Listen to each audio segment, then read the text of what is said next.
When you need to build up your team to handle the growing chaos at work, use Indeed Sponsored Jobs. It gives your job post the boost it needs to be seen and helps reach people with the right skills, certifications, and more. Spend less time searching and more time actually interviewing candidates who check all your boxes. Listeners of this show will get a $75 sponsored job credit at Indeed.com/podcast. That's Indeed.com/podcast. Terms and conditions apply. Need a hiring hero? This is a job for Indeed Sponsored Jobs. Daniel selló su libro y murió.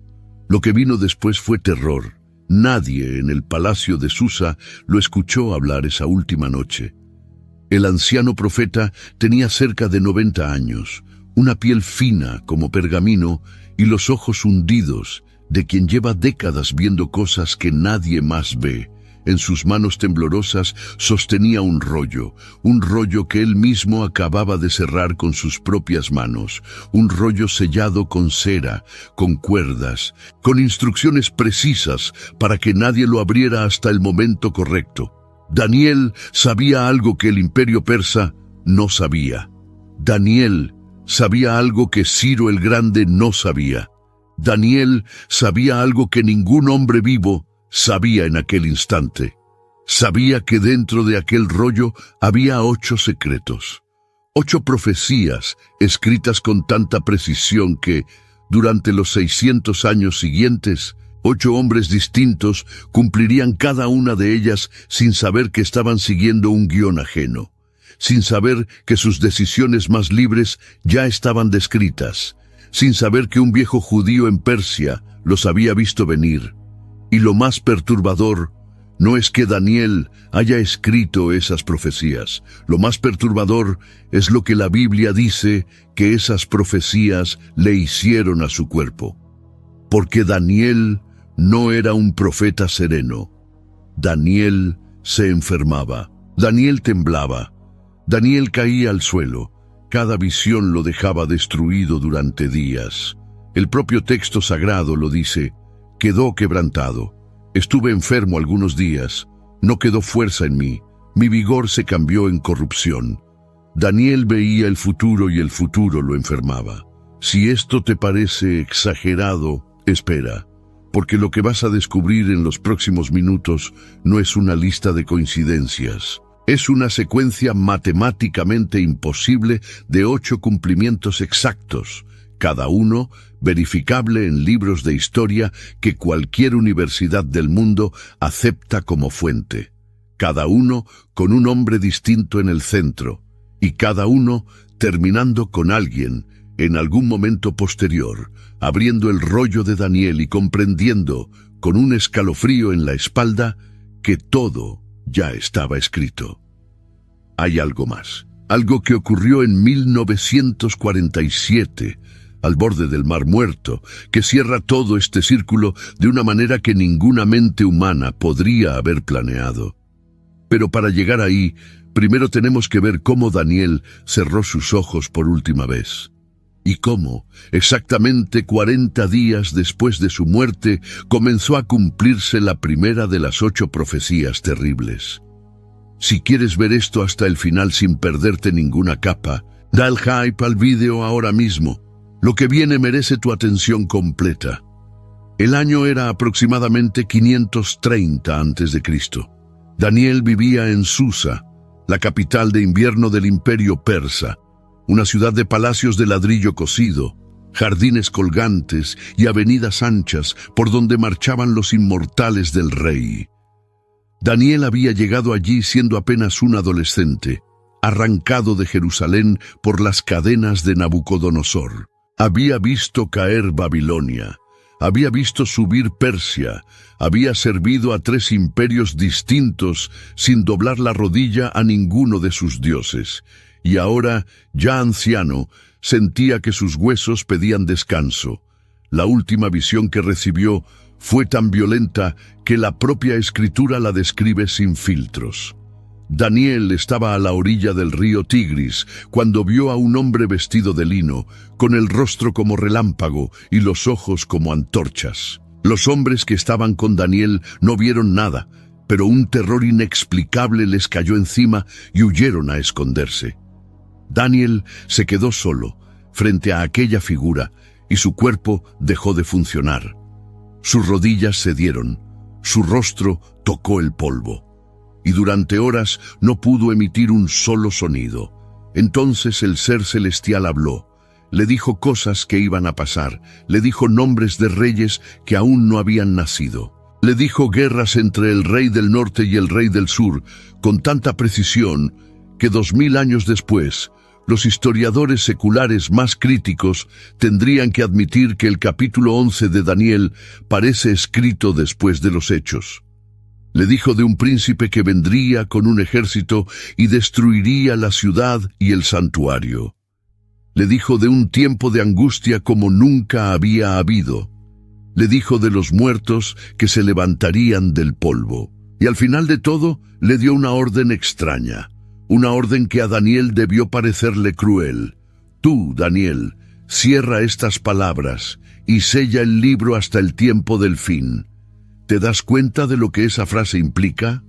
Implica que Daniel sabía que lo que estaba escribiendo no era para su generación, no era para sus contemporáneos, era para los siglos siguientes, era para gente que aún no había nacido, era, posiblemente, para ti.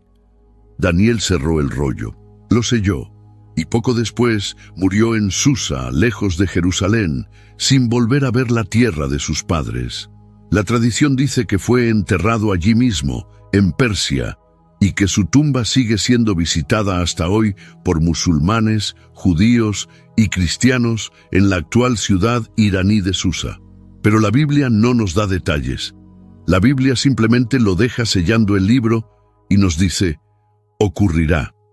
Lo que la Biblia no nos dice, pero la historia sí, es lo que pasó después, porque años después de que Daniel cerrara los ojos por última vez, 8 profecías terribles comenzaron a cumplirse, una tras otra. La primera empezó casi de inmediato. Imagínate la escena. Un hombre llamado Ciro está sentado en su trono en Pasargada. Es uno de los conquistadores más exitosos de la historia humana. Acaba de unificar persas y medos. Ha derrotado a Lidia. Ha tomado Babilonia sin disparar una sola flecha gracias a una maniobra hidráulica brillante en el río Éufrates. El mundo conocido le pertenece. Tiene en sus manos el destino de millones de personas. Y sin embargo, una mañana, sin que nadie sepa por qué, Ciro convoca a sus escribas y les dicta un decreto. El texto del decreto, conservado tanto en el libro de Esdras como, en versión secular, en el famoso cilindro de Ciro, descubierto en Babilonia en 1879, dice básicamente lo mismo. Ciro, rey de los persas, declara que los dioses le han ordenado liberar a los pueblos exiliados y permitirles regresar a sus tierras y reconstruir sus templos. Y específicamente menciona a los judíos, específicamente les ordena volver a Jerusalén. Específicamente les manda reedificar la casa del Señor. ¿Por qué Ciro hizo eso? Los historiadores seculares dan razones políticas, económicas, propagandísticas, y todas son verdad, en parte. El imperio persa necesitaba estabilidad en sus provincias occidentales. Necesitaba pueblos satisfechos para frenar a Egipto. Necesitaba propaganda religiosa para legitimar su poder. Todo eso es cierto, y todo eso está escrito en idioma acádico, en un cilindro de arcilla que el arqueólogo británico Hormuzd Rassam desenterró en 1879 en Babilonia, y que hoy se encuentra en el Museo Británico de Londres. Cualquier persona puede ir a verlo. Es una pieza de unos 22 centímetros de largo, parecida a una papa cubierta de escritura cuneiforme, donde Ciro mismo declara haber liberado a los pueblos cautivos y permitido la reconstrucción de sus templos. Pero hay un detalle que los historiadores no pueden explicar. El decreto fue emitido aproximadamente 70 años después del primer exilio judío a Babilonia. Exactamente 70 años, ni 69, ni 71, 70. la cifra exacta que Daniel, leyendo a Jeremías una noche en su habitación de Susa, había calculado en oración. La cifra exacta que Daniel había anunciado mientras lloraba postrado, ayunando en cilicio y ceniza, suplicando: «Oh Señor, gran y temible Dios, hemos pecado, hemos hecho impíamente». La oración de Daniel está registrada con todo detalle en el libro que él mismo escribió. Y mientras Daniel todavía oraba, antes de terminar la frase, el ángel Gabriel descendió y le entregó la profecía más densa de toda la Biblia, la profecía de las 70 semanas. 70 semanas están determinadas sobre tu pueblo y sobre tu santa ciudad, para terminar la prevaricación, para poner fin al pecado, para expiar la iniquidad, para traer la justicia eterna, para sellar la visión y la profecía, y para ungir al santo de los santos. Esa frase dicha en Susa por un anciano enfermo se convertiría siglos después en el cronómetro exacto del nacimiento, ministerio y muerte del Mesías. Pero eso lo veremos más adelante. Por ahora vuelve a Ciro, vuelve al rey persa firmando un decreto que él cree haber decidido libremente. En ese mismo instante, en Babilonia, hay un sacerdote anciano. Es de noche. Está solo en una habitación pequeña iluminada por una lámpara de aceite. Tiene en sus manos un rollo, el rollo de Daniel. Lo abre con cuidado, lo desenrolla hasta la oración por los 70 años y comienza a leer despacio, con los labios moviéndose, contando los años con los dedos, y de repente se detiene, mira hacia la puerta, mira hacia la ventana, vuelve a contar, una vez, 2 veces, 3 veces. Sus dedos tiemblan, cierra los ojos, aprieta los puños, y entonces, sin poder contenerlo, se desliza del taburete y cae sentado en el suelo. La lámpara sigue ardiendo, el rollo sigue abierto, y este hombre, cuyo nombre la historia no nos dejó, susurra en hebreo una sola palabra: 70. Daniel lo había visto, Daniel lo había contado, Daniel lo había escrito antes de morir, y ahora, exactamente como él predijo, Ciro estaba liberando a Israel. Si esto solo te dio un escalofrío en la espalda, espera, porque esto fue apenas la primera. Quedan 7 profecías más, y cada una es más perturbadora que la anterior. La segunda profecía esperó 200 años para cumplirse. Vuelve mentalmente a la escena de Daniel anciano. Mucho antes de su última visión, cuando todavía servía bajo el rey Belsasar, Daniel tuvo una visión muy específica junto al río Ulai, en Susa misma. Vio a un carnero con 2 cuernos altos. Uno de los cuernos era más largo que el otro. El carnero embestía hacia el oeste, hacia el norte y hacia el sur, y nadie podía resistirlo, y nadie podía ser librado de su mano.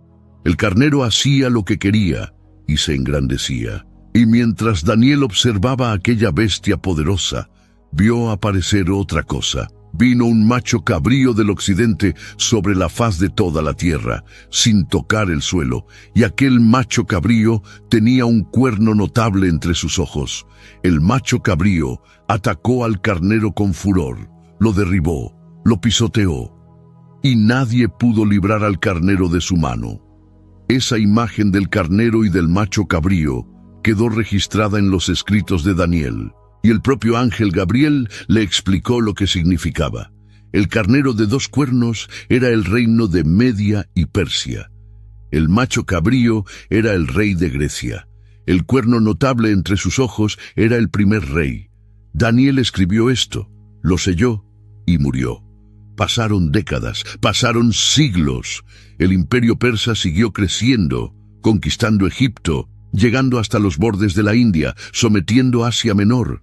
Parecía eterno. Nadie en el mundo conocido podía imaginar que aquel coloso pudiera caer, hasta que apareció él.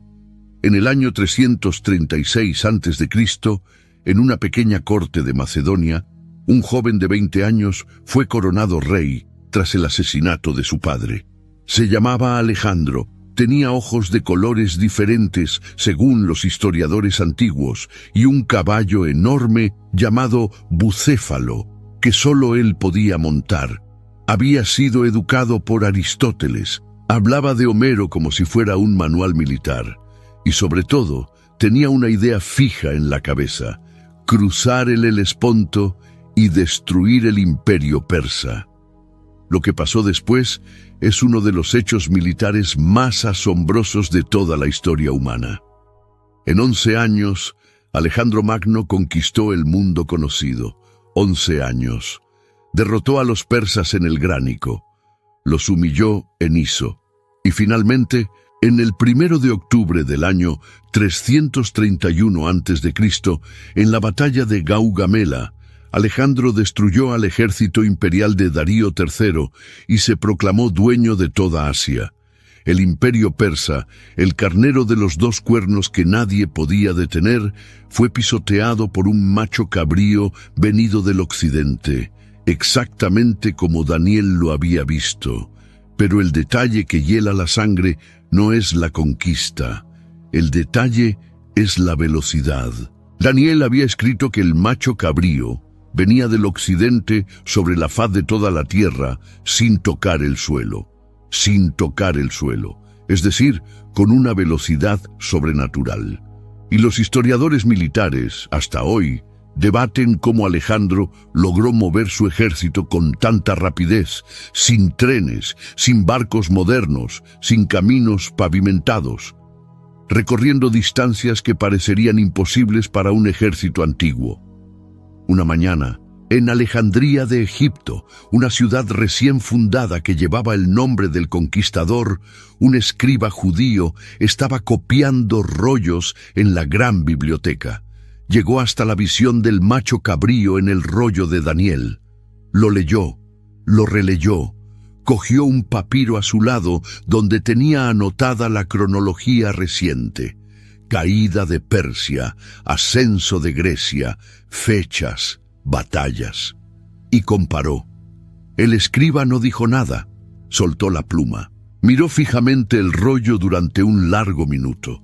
Luego se levantó, salió al patio y se quedó mirando el cielo del Mediterráneo en silencio. 200 años antes, un anciano enfermo en Susa había descrito a Alejandro Magno con tanta precisión que la única reacción posible era el silencio. Y entonces vino la tercera profecía. Y el escriba todavía no sabía que estaba en el rollo. Esta tercera profecía está en la misma visión del macho cabrío, apenas unas líneas después. Daniel había visto que el cuerno notable, en su mayor fuerza, fue quebrado. Y en su lugar surgieron 4 cuernos notables hacia los 4 vientos del cielo, quebrado en su mayor fuerza. Esa frase tiene un peso aterrador, porque Alejandro no fue derrotado en batalla, no murió en una emboscada, no fue traicionado por sus generales. Alejandro Magno murió en Babilonia, exactamente la misma ciudad donde Daniel había vivido sus mejores años. Murió a los 32 años, en su mayor fuerza. Murió en junio del año 323 a.C., después de un banquete, posiblemente envenenado, posiblemente por una fiebre, posiblemente por exceso de vino. Hasta hoy los historiadores no se ponen de acuerdo sobre la causa exacta, pero todos coinciden en un punto: nadie esperaba esa muerte. El gran cuerno fue quebrado, y los 4 cuernos hacia los 4 vientos. Después de la muerte de Alejandro, su imperio entró en una guerra civil entre sus generales que duró 40 años. Una guerra brutal, llena de traiciones y asesinatos. La esposa de Alejandro, Roxana, fue asesinada. Su hijo recién nacido, Alejandro IV, fue asesinado. Su hermano débil mental, Filipo Arrideo, fue asesinado. Su madre, Olimpia, fue ejecutada por orden de Casandro. Toda la familia real macedonia fue exterminada en menos de 2 décadas. Cuando finalmente el polvo se asentó, en el año 301 a.C., tras la batalla de Ipso, las posesiones de Antígono el Tuerto fueron repartidas, y el imperio quedó dividido en 4 grandes reinos hacia los 4 puntos cardinales. 4, ni 3, ni 5, 4. Casandro se quedó con Macedonia y Grecia, Lisímaco con Tracia y partes de Asia Menor, Seleuco con Siria, Mesopotamia y Babilonia, y Ptolomeo con Egipto y Palestina, 4 generales, 4 reinos, 4 vientos, tal como lo había escrito Daniel. En Antioquía, una ciudad fundada por Seleuco, había un rabino anciano que enseñaba a los jóvenes judíos exiliados las Escrituras. Una tarde, después de la lección, uno de sus alumnos le preguntó si conocía algún texto que hablara de los reinos actuales. El rabino sonrió con tristeza. Sacó del armario un rollo viejo, gastado por las manos. Lo abrió en la visión del macho cabrío y los 4 cuernos. Lo leyó en voz alta, con una voz que temblaba ligeramente en cada palabra. Cuando terminó, los alumnos se quedaron en silencio.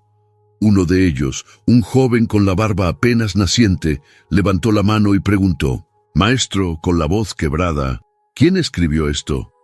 Y el rabino, mirándolo a los ojos, respondió en voz baja: «Un hombre que murió hace 250 años en Persia. Si esto que acabas de descubrir te dejó sin palabras, comparte el video con quien necesite ver lo que solo Dios podía haber sabido con tanta anticipación». La 4ª profecía cumplida es probablemente la más perturbadora y la más violenta. Daniel la había visto en aquella misma visión del río Ulai. Después de los 4 cuernos, vio que de uno de ellos surgió un cuerno pequeño que creció enormemente hacia el sur, hacia el oriente y hacia la tierra gloriosa, es decir, hacia Israel. Este cuerno se engrandeció hasta el ejército del cielo, derribó a tierra parte de las estrellas y las pisoteó. Se engrandeció contra el príncipe del ejército y le quitó el continuo sacrificio, y el lugar de su santuario fue echado por tierra. Daniel quedó tan destrozado por esta visión que la propia Escritura nos dice que estuvo enfermo algunos días. Cuando se recuperó, fue a hacer los negocios del rey, pero estaba espantado por la visión y no la entendía. No la entendía. Daniel mismo, el profeta de Dios, no entendía lo que había visto. Solo sabía que era horrible. 360 años después de Daniel, el cuerno pequeño tomó nombre y rostro. Su nombre era Antíoco IV. Su título era Epifanio, que significa el Dios manifiesto. Era descendiente de Seleuco, gobernante del cuerno Seleucida, ese que se había quedado con Siria y Mesopotamia. En el año 175 a.C. subió al trono. Era un hombre culto, helenizado, brillante, pero con una obsesión: imponer la cultura griega en todos los pueblos sometidos, y especialmente en Judea. En el año 167 a.C., Antíoco Epifanio entró en Jerusalén con su ejército. Lo que pasó allí durante los 3 días siguientes está registrado tanto en los libros de los Macabeos como en el historiador Flavio Josefo, y es una de las masacres más crudas de la historia antigua. Antíoco prohibió la circuncisión bajo pena de muerte, prohibió la observancia del sábado, prohibió la posesión de los rollos sagrados, mandó quemar todos los manuscritos de la Torá que se encontraran, mandó ejecutar a las madres que circuncidaban a sus hijos junto con los bebés colgados de sus cuellos. El segundo libro de los Macabeos conserva el relato de una madre y sus 7 hijos. Antíoco los mandó llevar uno por uno frente a él. A cada uno le exigió que comiera carne de cerdo o moriría torturado. Uno por uno, los 7 hijos eligieron la muerte. Les arrancaron la lengua, les cortaron las manos y los pies, los frieron vivos en sartenes enormes calentadas al rojo. La madre tuvo que verlo todo, y al final, antes de que matara también al menor de sus hijos, la madre le susurró en hebreo, en voz baja para que el rey no entendiera: «Hijo, ten compasión de mí, que te llevé 9 meses en mi vientre. No temas a este verdugo. Acepta la muerte para que en la misericordia te recobre con tus hermanos». Y entonces hizo lo que Daniel había llamado la abominación de la desolación. Entró en el templo de Jerusalén, pisó el lugar santísimo, donde solo el sumo sacerdote podía entrar una vez al año. Levantó un altar a Zeus encima del altar del sacrificio y, según el relato que Josefo conserva en sus antigüedades, sacrificó un cerdo sobre aquel altar.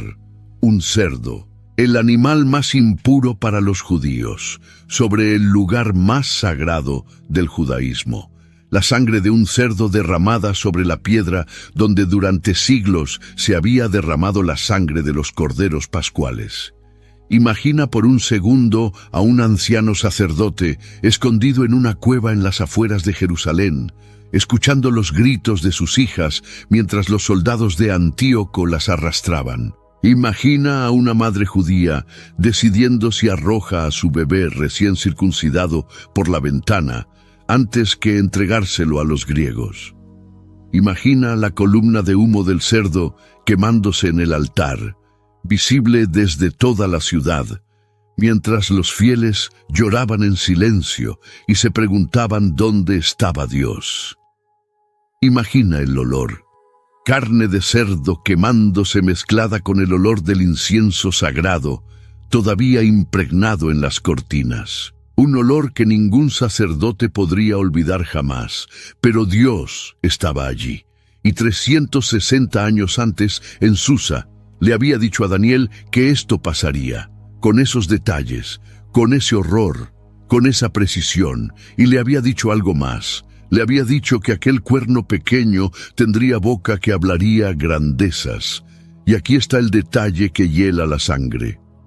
Antíoco se hacía llamar Epifanio, que significa el Dios manifiesto. Acuñó monedas con su rostro junto a la palabra Theos, Dios.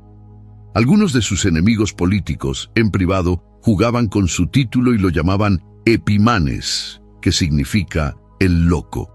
Pero oficialmente, Antíoco se proclamaba a sí mismo divinidad encarnada, exactamente como Daniel había escrito que el cuerno pequeño se engrandecería contra el príncipe del ejército. En una cueva en las afueras de Modín, un joven sacerdote llamado Matatías estaba leyendo. Tenía un rollo escondido bajo unas pieles, un rollo que su padre le había hecho jurar que protegería con su vida. Era el rollo de Daniel. Lo abrió en la visión del cuerno pequeño que crecería contra Israel, y leyó. Leyó sobre el cuerno que se engrandecería contra el príncipe del ejército. Leyó sobre el santuario echado por tierra. Leyó sobre el continuo sacrificio quitado. Y entonces leyó el versículo que cambió su vida y la historia de Israel. Hasta 2300 tardes y mañanas, y entonces el santuario será purificado. Matatías cerró el rollo, salió de la cueva, llamó a sus 5 hijos y les dijo, con una voz que no admitía réplica, estaba escrito, va a tener fin, y nosotros vamos a hacer que tenga fin. La 5ª profecía se cumplió 3 años después. La revuelta de los macabeos es una de las epopeyas militares más improbables de toda la antigüedad. Una banda de campesinos judíos, mal armados, sin caballería, sin entrenamiento, enfrentándose al ejército profesional más temido del mundo helenístico, y ganando. Bajo el liderazgo de Judas, el hijo más feroz de Matatías, los macabeos derrotaron una tras otra a las legiones seleucidas, recuperaron pueblo tras pueblo, avanzaron hacia Jerusalén. En la batalla de Emaús, en el año 166 a.C., Judas, con apenas 3000 hombres, derrotó a un ejército seleucida de aproximadamente 40.000. En la batalla de Bet-Sur, al año siguiente, derrotó otra fuerza superior. Los seleucidas no entendían cómo aquellos campesinos podían vencerlos, pero los macabeos sí entendían. Los macabeos sabían que estaba escrito. Y en el día 25 del mes de Kislev del año 164 a.C., exactamente 3 años después de la profanación, Judas Macabeo entró en el templo. Lo encontró en ruinas, el altar destruido, el velo rasgado, las paredes manchadas, los arbustos crecidos entre las piedras del atrio, según el relato de los libros de los Macabeos. Los sacerdotes que entraron con Judas se cubrieron el rostro y lloraron al ver lo que quedaba del lugar más sagrado del mundo. Reunió a los sacerdotes. Construyeron un altar nuevo con piedras sin labrar, como manda la ley. Buscaron aceite puro para el candelabro y solo encontraron una pequeña vasija sellada con el sello del sumo sacerdote, suficiente para un solo día. Encendieron el candelabro, y la luz duró 8 días, suficiente para preparar nuevo aceite ritualmente puro. Ese milagro es el origen de la fiesta de Hanukkah, que los judíos celebran hasta el día de hoy. Pero hay algo que muy pocos saben. Esa misma noche, mientras la luz del candelabro brillaba por primera vez en 3 años en el lugar santísimo, los sacerdotes hicieron una cuenta, cogieron rollos, calcularon fechas, sumaron días, y se dieron cuenta de que, desde el día exacto en que Antíoco había profanado el altar hasta esa noche en que ellos lo restauraban, habían pasado aproximadamente las 2300 tardes y mañanas que Daniel había escrito en Susa. Uno de los sacerdotes ancianos, un hombre llamado Eleazar, dejó caer el cálamo. Miró a sus compañeros con los ojos llenos de lágrimas y dijo con una voz apenas audible: él lo sabía. Hace 400 años él ya lo sabía. Esa noche, en el templo recién purificado, los sacerdotes leyeron en voz alta el rollo de Daniel completo. Y, según la tradición rabínica, fue la primera vez que el libro de Daniel fue oficialmente reconocido como parte de las Escrituras Sagradas, porque ya no podían dudar. ¿Te das cuenta de lo que significa esto?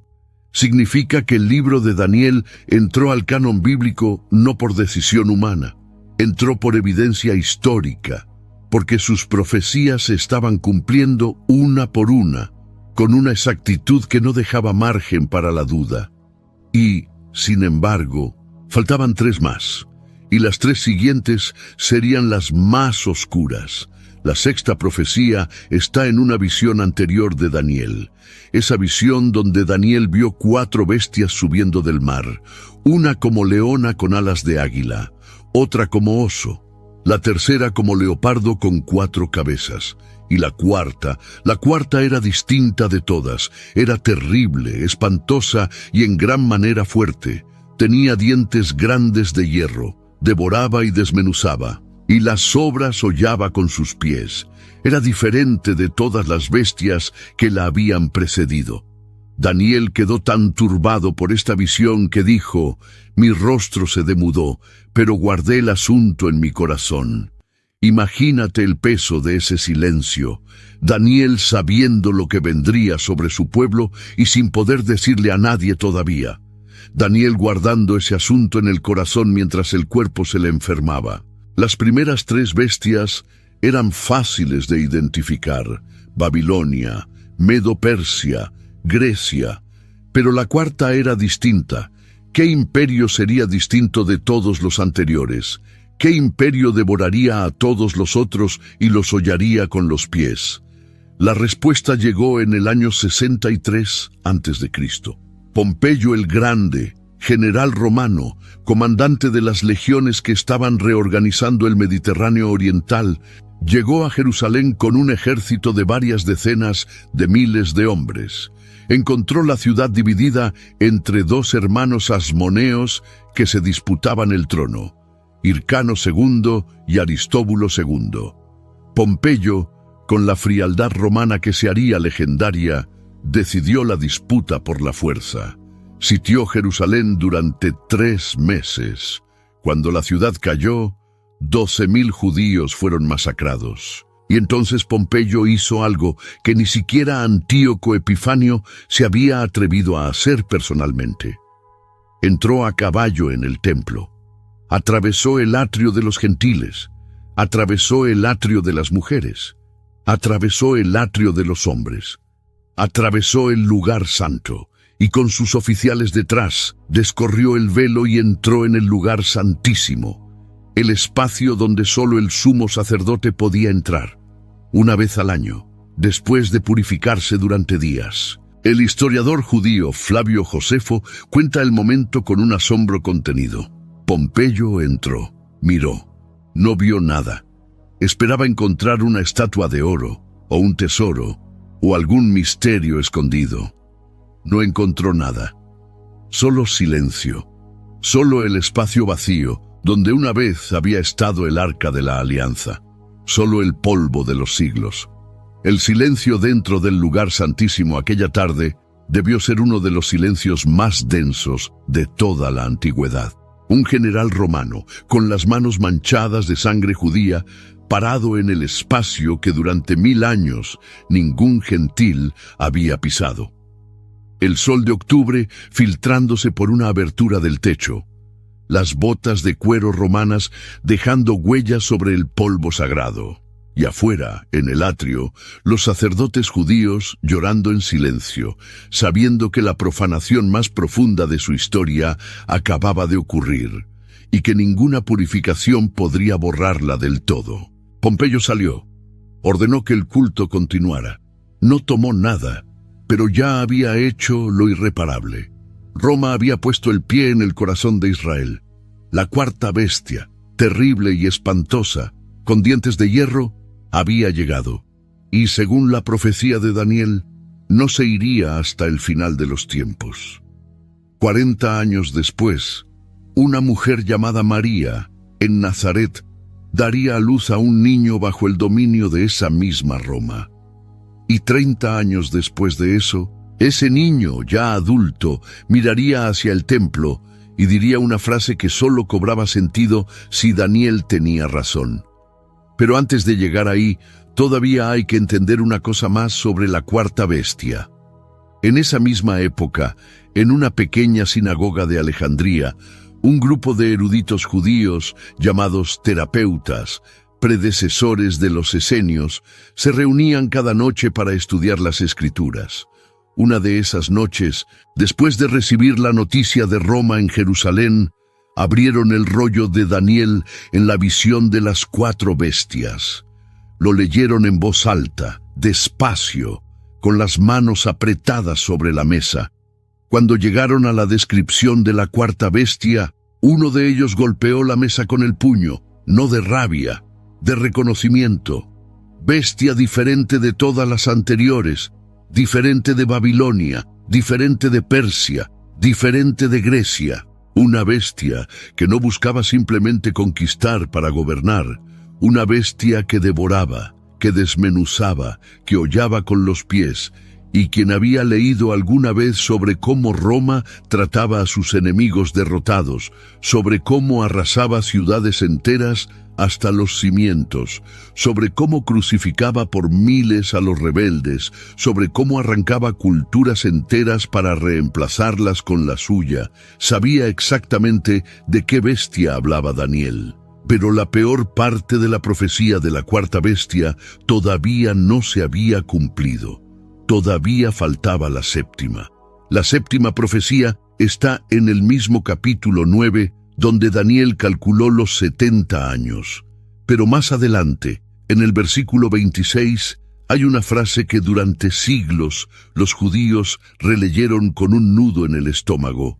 Y después de los 62 sietes se quitará la vida al Mesías, mas no por sí. Y el pueblo de un príncipe que ha de venir destruirá la ciudad y el santuario, y su fin será con inundación, y hasta el fin de la guerra durarán las devastaciones.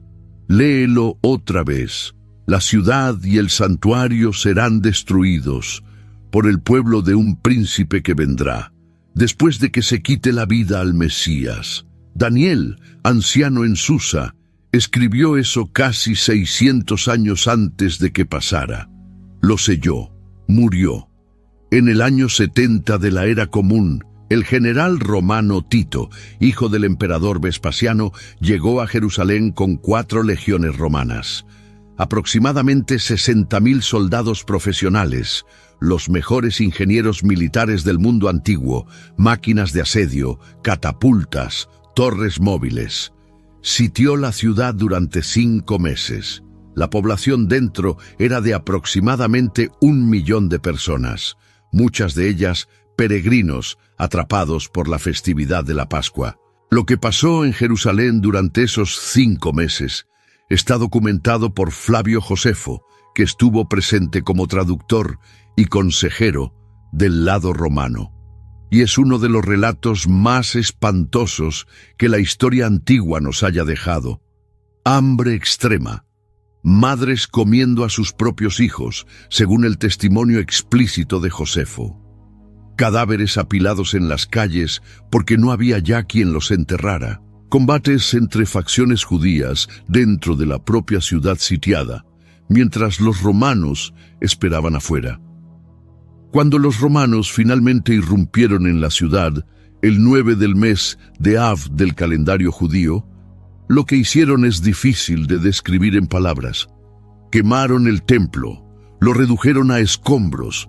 El fuego fue tan intenso, según Josefo, que el oro de los revestimientos del santuario se derritió y corrió entre las piedras. Cuando los romanos se retiraron, los soldados desmontaron piedra por piedra para recuperar aquel oro fundido, cumpliendo sin saberlo una profecía que Jesús de Nazaret había hecho 40 años antes cuando dijo, mirando hacia el santuario: «No quedará aquí piedra sobre piedra que no sea derribada». Y Jesús, al decir esa frase, había citado a Daniel directamente.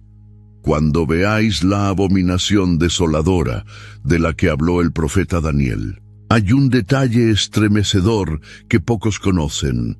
Según la tradición judía, la fecha en la que el segundo templo fue destruido por los romanos, el 9 de Av del año 70, es exactamente la misma fecha del calendario hebreo en la que el primer templo había sido destruido por los babilonios, 656 años antes. La Biblia da fechas ligeramente distintas para la primera destrucción, pero la tradición rabínica unifica ambas en el mismo día, como si el calendario hebreo hubiera sido marcado 2 veces, con tinta roja, en el mismo punto. Según Josefo, más de 1.100.000 judíos murieron en el sitio. Casi 100.000 fueron llevados como esclavos al imperio. El templo, ese mismo templo que los macabeos habían purificado tras la profanación de Antíoco 234 años antes, fue arrasado hasta los cimientos. Solo quedó en pie el muro occidental, ese mismo muro de los lamentos donde los judíos hasta hoy van a llorar por aquella destrucción. Tito regresó a Roma en triunfo. Mandó construir un arco de mármol en el Foro Romano, el famoso Arco de Tito, que sigue en pie hasta el día de hoy. Y en uno de los relieves del arco se ve, esculpida en piedra, una procesión de soldados romanos cargando el candelabro de oro del templo, las trompetas de plata, la mesa de los panes de la proposición. Cualquier turista que pasea por el Foro Romano puede verlo. Es, posiblemente, la única representación visual de los objetos sagrados del Templo de Jerusalén que se conserva en el mundo. En Roma, en una pequeña habitación del barrio del Trastevere, un cristiano judío recibió la noticia. Era de noche. Una vela ardía en una mesa de madera. Tenía unos 40 años. Había conocido a algunos de los apóstoles personalmente, recordaba las enseñanzas de Jesús sobre Jerusalén. Cuando el mensajero terminó de contarle lo que había pasado, este hombre se quedó en silencio durante varios minutos. Después se levantó, fue hasta un baúl, sacó un rollo. Era una copia hebrea del libro de Daniel. Lo desenrolló temblando. Buscó la profecía de las 70 semanas. Y leyó en voz alta, con una voz quebrada por las lágrimas, la frase exacta: «Y el pueblo de un príncipe que ha de venir destruirá la ciudad y el santuario». Cayó de rodillas, el rollo en una mano, la vela todavía ardiendo en la mesa, y susurró en arameo, una sola palabra. Daniel, si llegaste hasta aquí en el video, dale like ahora. Lo que sigue es la parte más impresionante de toda esta historia. Queda una profecía, la octava, y es la única que se cumplió en plena modernidad, frente a los ojos del mundo entero, con periódicos cubriéndola y cámaras grabándola. Pero antes de llegar a ella, tienes que entender algo de la última visión de Daniel. En esa visión final, antes de morir, Daniel preguntó al ángel, ¿cuándo será el fin de estas cosas? Y el ángel respondió con palabras enigmáticas, por tiempo, tiempos y la mitad de un tiempo. Cuando se acabe la dispersión del poder del pueblo santo, y todas estas cosas serán cumplidas. La dispersión del pueblo santo.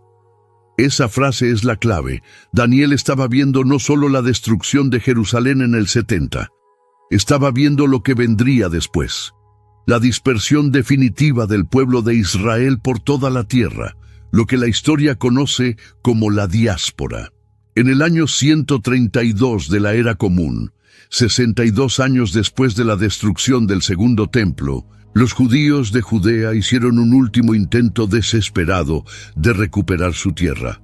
Bajo el liderazgo de Simón Bar Kokhba, declarado por el famoso rabino Akiva como posible Mesías, lanzaron una rebelión masiva contra el Imperio Romano. Bar Kokhba significa hijo de la estrella, en referencia a la profecía de Balaam en el libro de Números. Una estrella saldrá de Jacob. Para muchos rabinos de la época, ese momento parecía el cumplimiento mesiánico que llevaban siglos esperando. La rebelión duró 3 años y medio. Fue brutal. El emperador Adriano envió al mejor general que tenía, Julio Severo, retirado de Britania específicamente para esta campaña, con varias legiones y refuerzos masivos. La represión fue total. Más de 580.000 judíos murieron en combate, según las fuentes romanas conservadas por el historiador Dion Casio. Otros tantos por hambre, enfermedad y esclavitud. Casi 1000 aldeas fueron arrasadas. Los esclavos judíos eran tan abundantes en los mercados del imperio que su precio cayó al equivalente del precio de un caballo. Y entonces Adriano hizo algo simbólico, calculado, definitivo. Mandó pasar el arado romano sobre las ruinas de Jerusalén. Renombró la ciudad como Aelia Capitolina, en honor a su propia familia y al dios Júpiter Capitolino. Renombró toda la región de Judea como Siria-Palestina, borrando incluso el nombre del pueblo, y prohibió a cualquier judío entrar en la ciudad bajo pena de muerte. La dispersión estaba sellada. Los judíos serían un pueblo sin tierra durante los siguientes 1813 años, y Daniel lo había visto. Daniel había visto, en aquella misma última visión junto al Tigris, que el poder del pueblo santo sería completamente despedazado. Esa palabra, despedazado, en hebreo bíblico, significa más que disperso. Significa hecho añicos, fragmentado, reducido a polvo. Y eso fue exactamente lo que pasó. El judaísmo del Segundo Templo, con su sacerdocio, sus sacrificios, su geografía sagrada, fue hecho añicos. Lo que sobrevivió fue otra cosa.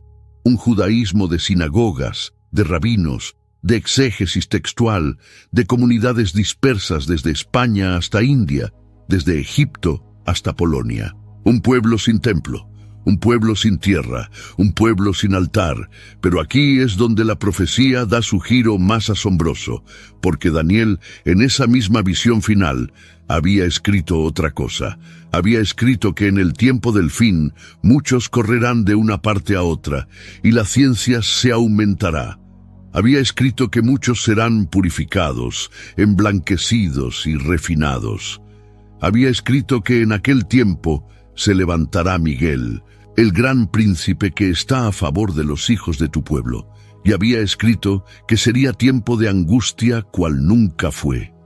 Y Daniel había recibido una orden específica al final de toda la visión. Tú, Daniel, cierra las palabras y sella el libro hasta el tiempo del fin. Sella el libro hasta el tiempo del fin. Imagina por un segundo lo que significa esa orden. Significa que las visiones más densas de Daniel no eran para sus contemporáneos, no eran ni siquiera para los macabeos, no eran ni siquiera para los cristianos del primer siglo, eran para una época específica, distante, futura, una época en la que el sello sería abierto. Y entonces, en 1947, cerca del Mar Muerto, en una región árida y despoblada llamada Qumran, un pastor beduino llamado Mohammed ed-Dib estaba buscando una cabra perdida. Tenía aproximadamente 15 años. Pertenecía a la tribu beduina de los Ta'amire, una tribu que conocía aquellas colinas mejor que cualquier mapa. La cabra había desaparecido entre las rocas, posiblemente entrando en una de las muchas cavernas que perforaban los acantilados sobre el Mar Muerto. Mohammed lanzó una piedra dentro de una cueva oscura para asustar al animal y hacerlo salir. Y oyó algo extraño, un sonido de cerámica rompiéndose. Mohammed se asomó a la cueva. Estaba demasiado oscura para ver. Volvió al día siguiente con su primo Juma Mohammed y un amigo de la tribu, Khalil Musa. Bajaron con cuerdas.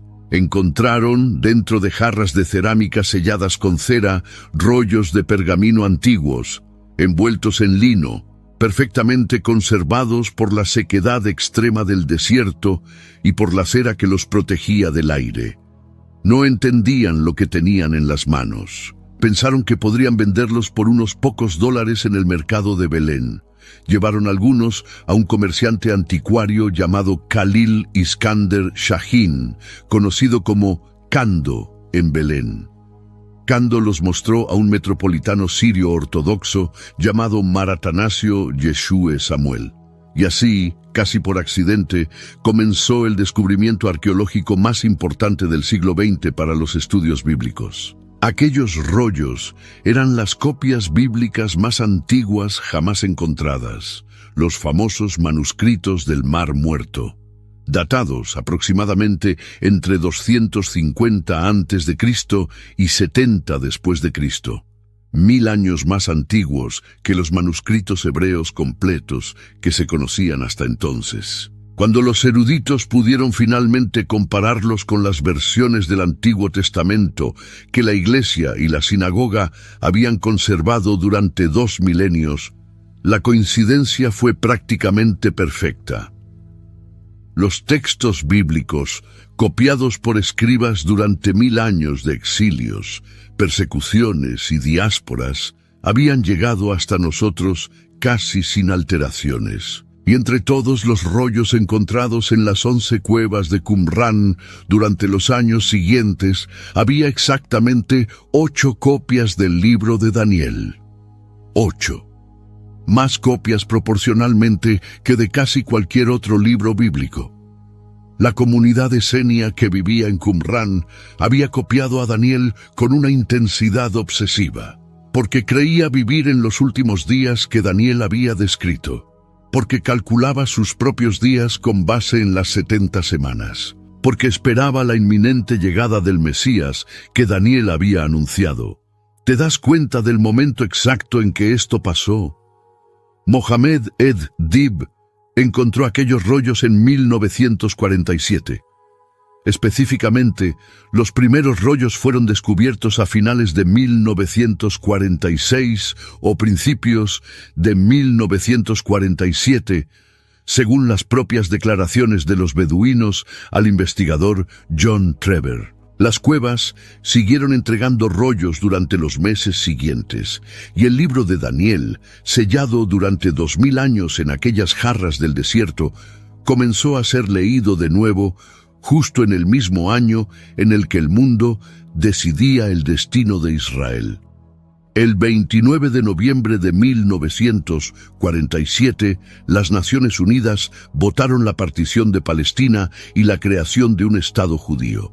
El 14 de mayo de 1948, David Ben-Gurión declaró la independencia del Estado de Israel. El pueblo que llevaba 1813 años disperso volvía a tener tierra. Por primera vez desde Adriano, por primera vez desde Tito, por primera vez desde la profecía de Daniel sobre la dispersión del pueblo santo. Lee de nuevo lo que Daniel había escrito. Cuando se acabe la dispersión del poder del pueblo santo, todas estas cosas serán cumplidas. En el mismo año en que terminaba la dispersión, los rollos sellados de Daniel salían del desierto. En los mismos meses, en las mismas semanas, como si el cielo hubiera coordinado el calendario para que las dos cosas ocurrieran al mismo tiempo. El sello de Daniel, que el ángel le había mandado mantener cerrado hasta el tiempo del fin, salía a la luz exactamente cuando el pueblo de Daniel volvía a tener nación. ¿Coincidencia? Quizás. Quizás todo en este video es coincidencia. Quizás Ciro liberó a los judíos exactamente a los 70 años por casualidad. Quizás Alejandro conquistó Persia con velocidad sobrenatural por azar. Quizás el imperio de Alejandro se dividió en exactamente 4 partes, ni 3 ni 5, por mera coincidencia estadística. Quizás Antíoco Epifanio profanó el templo por capricho personal y no por cumplir un guión ajeno. Quizás Judas Macabeo restauró el santuario en el día matemáticamente exacto que Daniel había calculado siglos antes por mera suerte. Quizás Pompeyo entró en el lugar santísimo sin saber que cumplía una visión. Quizás Tito destruyó Jerusalén exactamente como un viejo profeta judío había escrito, y eso no significa nada. Quizás Adriano dispersó al pueblo santo en perfecta sincronía con la profecía. Y quizás los rollos sellados de Daniel salieron del desierto exactamente en el año en que terminaba la dispersión por puro accidente arqueológico. Pero son muchas casualidades para un solo hombre. Hay una cosa que la mayoría de la gente nunca considera. Cuando lees la lista de los 8 hombres que cumplieron las profecías de Daniel, te das cuenta de que ninguno de ellos pertenecía al pueblo judío en el sentido pleno. Ciro era persa, Alejandro era macedonio, Casandro, Lisímaco, Seleuco y Ptolomeo eran griegos, Antíoco era sirio-griego, Pompeyo y Tito eran romanos, Adriano era romano-hispano, Mohamed ed-Dib era beduino árabe. Ninguno de ellos leía el libro de Daniel antes de cumplir la profecía. Ninguno de ellos creía en el Dios de Israel. Ninguno de ellos tenía idea de que estaba ejecutando un guión ajeno. Y precisamente por eso el cumplimiento es tan asombroso. Porque si los judíos hubieran cumplido las profecías de Daniel, alguien podría argumentar que las cumplieron a propósito, conscientes del texto. Pero los hombres que las cumplieron eran extranjeros que ni siquiera sabían que el texto existía. Eran piezas en un tablero que no veían. Eso es exactamente lo que Daniel había descrito en otra de sus visiones. La famosa visión de la estatua que Daniel interpretó para Nabucodonosor, donde una piedra cortada no con manos golpeaba la imagen, la rompía y se convertía en una gran montaña que llenaba toda la tierra. Daniel le había dicho a Nabucodonosor, el Dios del cielo es quien revela los misterios, quien quita reyes y pone reyes, quien decide la suerte de los imperios, y todo lo que Nabucodonosor había considerado fuerza propia era, en realidad, una decisión tomada en otro nivel. Hay algo más, algo que la mayoría de la gente ni siquiera sabe. Las visiones de Daniel tienen otra capa que aún no se ha cumplido. Daniel habló de un tiempo de angustia, cual nunca fue desde que hubo gente hasta entonces. Habló de un cuerno pequeño futuro que hablaría palabras contra el Altísimo y desgastaría a los santos. Habló de una resurrección literal de los muertos, unos para vida eterna y otros para vergüenza eterna. Habló de un hijo del hombre viniendo en las nubes del cielo, recibiendo dominio, gloria y un reino para que todos los pueblos, naciones y lenguas le sirvieran. Si las primeras 8 profecías se cumplieron con precisión matemática, ¿qué te hace pensar que las que faltan no se cumplirán? Y vuelve por última vez a aquella noche en Susa. Aquel anciano de 90 años, débil, cansado, sentado en una habitación pequeña del palacio. La lámpara de aceite quema baja. Afuera, los guardias persas hacen su ronda nocturna. Adentro, solo el sonido de la respiración pesada de un viejo profeta y el suave roce de la pluma sobre el pergamino. En sus manos, un rollo. Acaba de terminar de escribirlo. Lo cierra, lo enrolla con cuidado, toma una cuerda, hace un nudo, funde un poco de cera en una llama y la deja caer sobre el nudo. Aprieta su sello sobre la cera caliente. El rollo queda sellado. Daniel lo deja sobre la mesa, se acuesta en su lecho y respira profundamente. Sabe que dentro de aquel pergamino hay decenas de líneas que cambiarán el curso de la historia humana. Sabe que durante los próximos 2500 años, 8 hombres distintos cumplirán sin saberlo cada una de las profecías que él acaba de escribir. Sabe que un sacerdote anónimo en Babilonia contará 70 años con los dedos y caerá al suelo. Sabe que un escriba en Alejandría comparará un papiro con un rollo y soltará la pluma. Sabe que un rabino en Antioquía enseñará a sus alumnos lo que un hombre muerto hace 250 años escribió. Sabe que un joven sacerdote en una cueva de Modín leerá una sola línea y decidirá morir luchando. Sabe que sacerdotes en un templo recién purificado contarán 2300 tardes y mañanas. Sabe que un cristiano en Roma caerá de rodillas susurrando su nombre. Sabe que un pastor beduino que no nacerá hasta dentro de 2 milenios y medio encontrará una cueva, lanzará una piedra y oirá el sonido de la cerámica rompiéndose. Sabe que el rollo será abierto exactamente cuando deba ser abierto. Sabe que ya no es asunto suyo.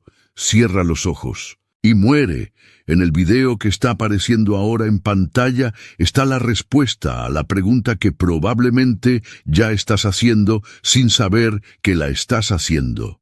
Haz clic. Lo que viene cierra lo que aquí abrimos.